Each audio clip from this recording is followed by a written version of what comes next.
The scripture readings today are from the Gospel of Luke, two passages that amount to a summary of what Jesus himself understood to be his mission. From the 4th chapter. Jesus went to Nazareth, where he had been brought up, and, as was his custom on the Sabbath, entered the synagogue. He stood up to read, and the scroll of the prophet Isaiah was handed to him. Unrolling the scroll, he found the passage where it was written, "The Spirit of the Lord is upon me, because he has anointed me to announce the good news to the poor. He has sent me to proclaim release for prisoners and recovery of sight to the blind, to send the downtrodden away with relief, and to announce that the year of the Lord's favor is here."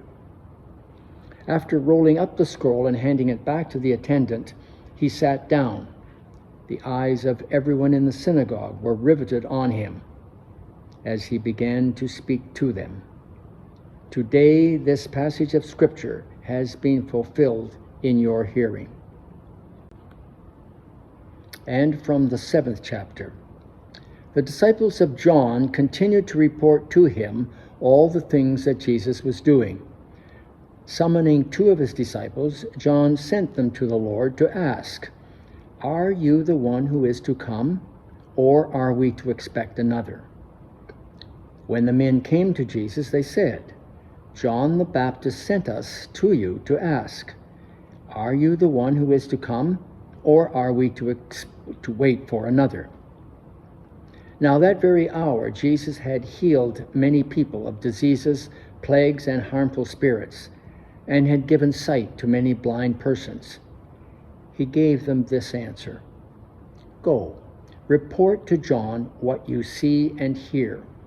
The blind receive their sight, the lame walk, lepers are cleansed, the deaf hear, the dead are raised, and the poor receive good news.